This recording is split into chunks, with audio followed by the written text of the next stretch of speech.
Bande dessinée, manga, comics, produits dérivés. Vivez la BD avec Slumberland BD World. Alors, il n'est pas beau mon album? Moi aussi, j'ai décidé de me lancer dans l'auto-édition. Parce que quoi? Parce qu'on n'est jamais mieux servi que par soi-même. Bon, après, il faut que ça se vende, mais ça c'est un détail.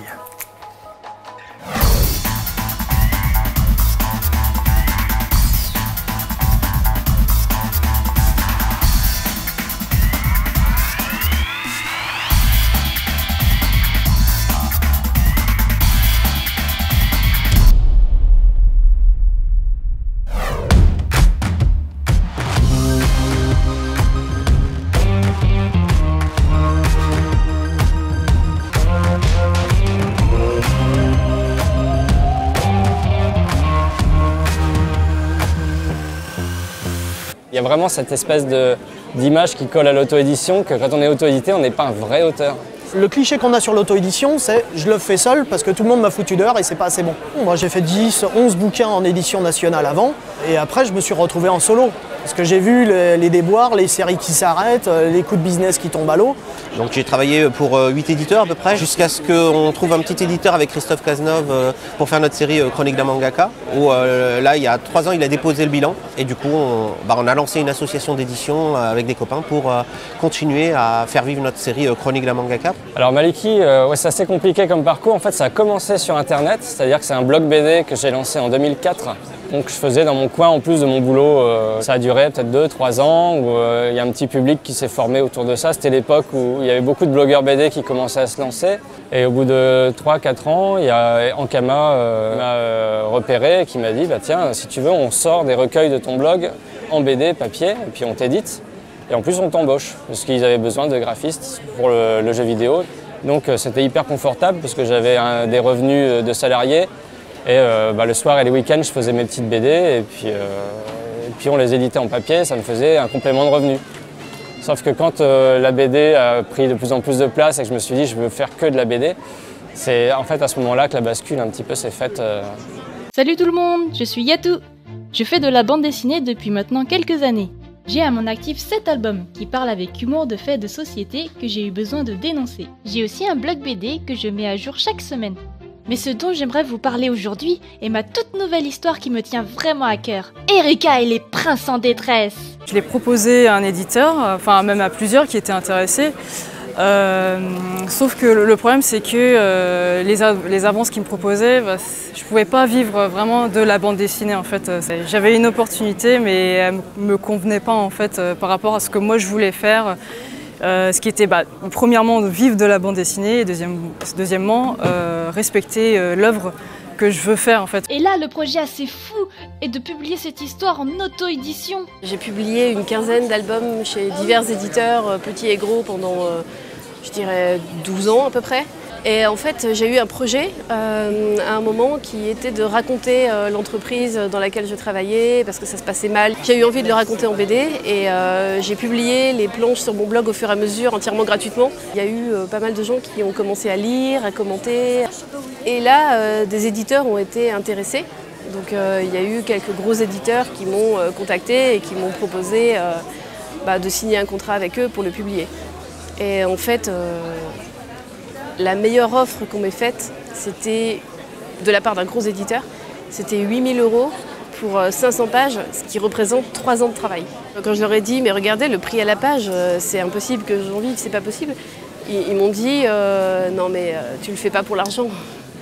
Au bout d'un moment, je me suis rendu compte que si je continuais sur cette lancée-là, d'ici 2-3 ans, j'arrêtais de faire de la BD. Parce que c'était plus possible d'en vivre à plein temps en fait. Soit j'essayais de multiplier les contrats et les titres et j'essayais d'accélérer encore la cadence, soit je passais en direct avec mon public. J'ai commencé à regarder en fait comment pouvoir en vivre normalement et je me suis dit effectivement il faut que j'arrive à chanter tous ces intermédiaires dont en fait j'étais même pas très satisfait. Je m'attendais moi en rentrant dans le monde de l'édition à ce que quand on fait une BD, on soit porté par son éditeur, on soit soutenu par le diffuseur, distributeur, tout ça, que tout soit fait en fait pour que la BD soit vendue, mais je me rendais compte que plus ça allait et moins c'était le cas. Moi je m'assurais de la com moi-même de mes bouquins, sinon il n'y en avait pas, il n'y avait jamais de budget pour ça, je faisais des trailers animés tout seul.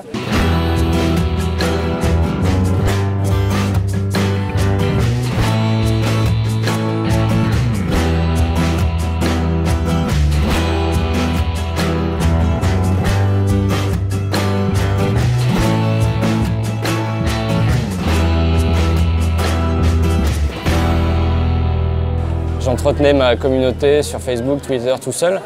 Je me suis dit, en fait, je fais déjà tout seul. Donc pourquoi en fait, je ne ferais pas à 100% tout seul?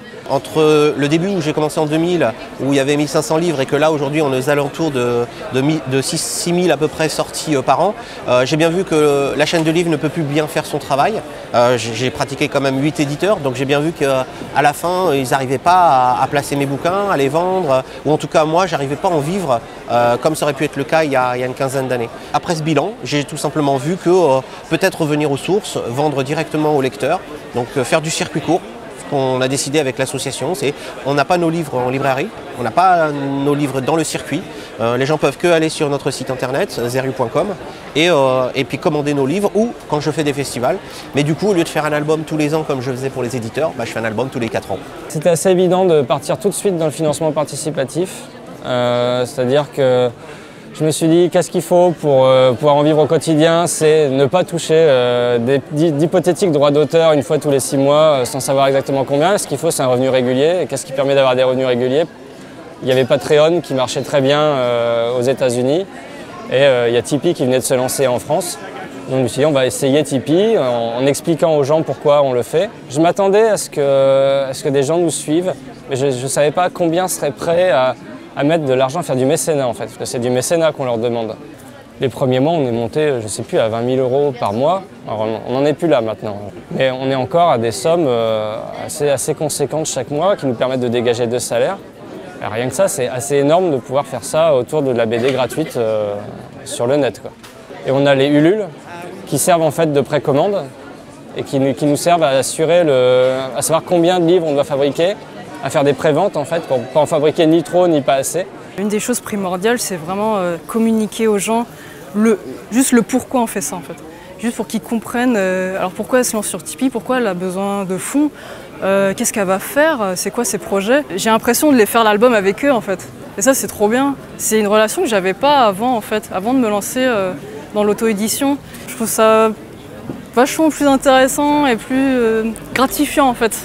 Il y en a qui font du financement participatif, ça marche assez bien et ça encourage les auteurs à le faire.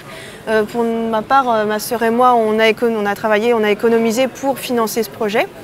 Et depuis le premier tome, maintenant, la machine est lancée, on rencontre un bon succès, ce qui nous permet de vivre de notre art maintenant. On finance, nous, nos propres bandes dessinées. On s'occupe de la communication, de la publicité, de la vente, de devoir contacter les librairies pour pouvoir vendre nos BD dans leur commerce.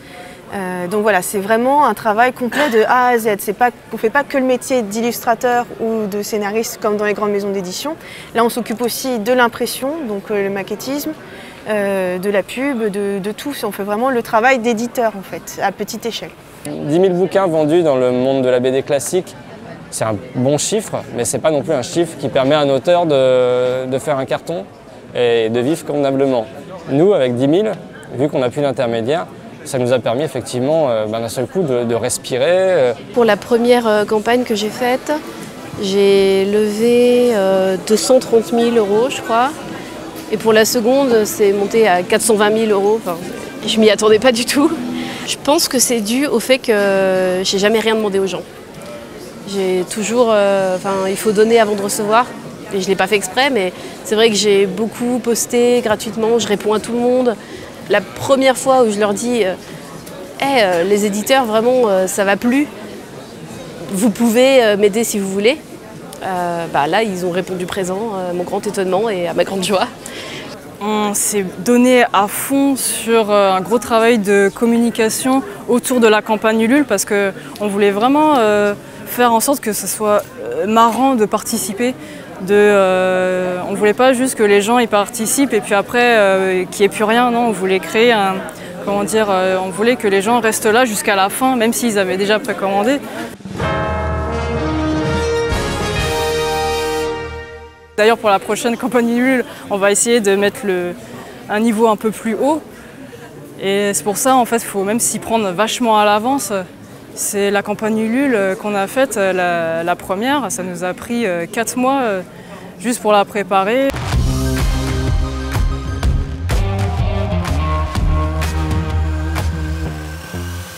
On tourne beaucoup, on fait beaucoup de tournées, les gens nous rencontrent comme ça. et ne nous rencontrent pas en librairie.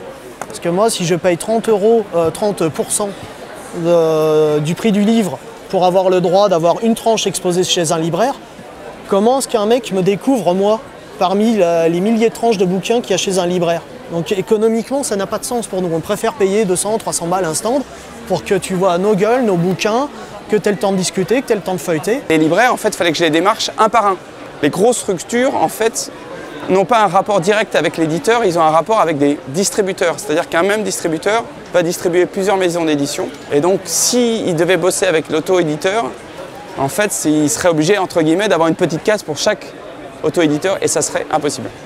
C'est un vrai boulot, la distribution. Donc, c'est-à-dire que se rajouter à ma casquette de dessinateur, de scénariste, de représentants de commerce sur les salons, appeler les magasins, savoir où c'en est, le stock, les envoyer, ça devenait ingérable, quoi. On y pense des fois à se développer et en même temps j'ai peur de tomber justement dans ce que j'ai essayé de fuir. On commence à avoir une petite notoriété, on pourrait essayer de mettre le pied à l'étrier à d'autres auteurs qui essayent de suivre le même chemin que nous, qui sont un peu en galère. On pourrait essayer de trouver un système d'édition un peu plus vertueux. Qu'est-ce qui se passe si on devient éditeur et que finalement on va avoir des auteurs qui vont vouloir aussi être distribués, qu'il va y avoir des intermédiaires qui vont se mettre en place et on va recréer le même truc. Donc je réfléchis à des trucs, j'ai quelques petites idées d'autres pistes. Ce qui est important, c'est que nous, auteurs, on partage nos contacts et que vraiment on se serre les coudes, qu'on donne par quel imprimeur on est passé, par quel fournisseur on passe, etc. Qu'on se partage nos bons plans et que justement on ne fasse pas la même erreur qu'on a faite avec les éditeurs où les auteurs sont chacun dans son coin et donc on accepte parfois des conditions de travail et tout, alors que si on était vraiment ensemble, les éditeurs n'auraient pas baissé les prix comme ça petit à petit jusqu'à s'entendre entre eux. Le milieu de l'édition classique nous regarde d'un œil un petit peu... Je ne sais pas si on peut dire que c'est du mépris ou de l'indifférence. Ils sont dubitatifs, je pense, je pense qu'ils se demandent pourquoi ça marche. Ils savent que ça ne peut pas marcher pour tout le monde, parce qu'il faut des auteurs qui ont déjà une communauté solide sur Internet. Et effectivement, on continue à recevoir des fois des propositions d'édition. Mais comme c'est toujours dans le circuit classique et dans les conditions classiques, je refuse parce que ça ne m'intéresse pas. Des fois, je propose des fois d'autres alternatives, par exemple de la coédition, mais non, ça ne passe pas. Ils en veulent pas de ce modèle. Un des patrons du LUL m'a expliqué qu'à la suite de ma campagne, la première, qui a bien marché, les gros éditeurs l'ont appelé et ont essayé de prendre un peu la température. Ah, mais c'est quoi ce système? Comment ça se passe? Comment ça, quelqu'un a levé 200 000 balles pour une BD? C'est quoi ce problème, quoi? En fait, ils ont senti qu'il y avait quelque chose qui était en train de changer. Ce qu'ils sont en train de faire, les éditeurs, c'est de demander à des auteurs de faire des campagnes Ulule pour voir, prendre un peu la température du public. Si la campagne, elle marche bien, hop, ils publient l'auteur. Si ça marche pas bien, voilà. L'intérêt des Ulule, c'est de se passer d'intermédiaires et les éditeurs...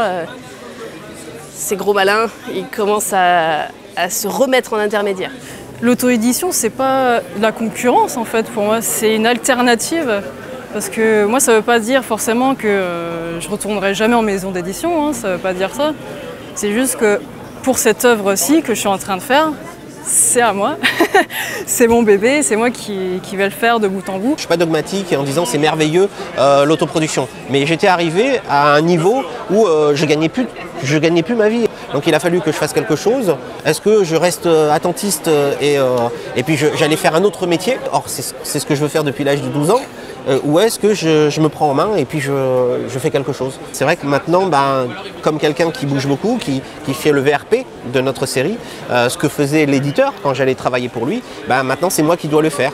Donc, mais j'ai pas de regret parce que c'est vrai que c'était une grosse cadence de faire des albums tous les ans. Or là, le fait de faire un album tous les 2, 3, voire 4 ans, et après je sais que les gens, ils attendent. Ils attendent et ça suscite l'intérêt, ils disent quand est-ce que vous allez sortir votre bouquin, ils sont quand même assez contents du travail qu'on leur fournit. Alors du coup, moi je veux que ce soit, je suis revenu à presque un travail artisanal. Voilà, c'est plus dans cette idée-là que je conçois maintenant mon travail. Il faut savoir que c'est un chemin de croix et qu'il y a des sacrifices. Tous les corps de métier qu'on remplace, il faut faire leur boulot et ça prend du temps et on le fait moins bien, donc ça nous prend encore plus de temps. Donc oui, c'est pas la panacée, c'est une solution pour certains auteurs qui ont vraiment envie de mettre les mains dans le cambouis. Et pour les autres, je pense que l'éditeur a encore largement son rôle à jouer, pour peu qu'il le fasse correctement. C'est un espèce de petit deuil à faire de ce côté-là, à se dire je serai plus dans les FNAC, j'aurai peut-être plus d'articles dans la presse BD. Mais finalement, c'est pas grave. Parce que ce qui compte, c'est de vivre d'un boulot qu'on aime et d'en vivre décemment pour pouvoir le faire bien, quoi.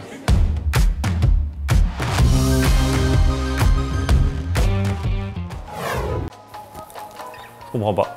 Ça devrait se vendre comme des petits pains. J'ai lu l'auto-édition pour les nuls de A à Z, j'avais tout compris. Et là, rien ne se passe, mais c'est pas grave. On va réfléchir calmement. On prend le temps, on réfléchit.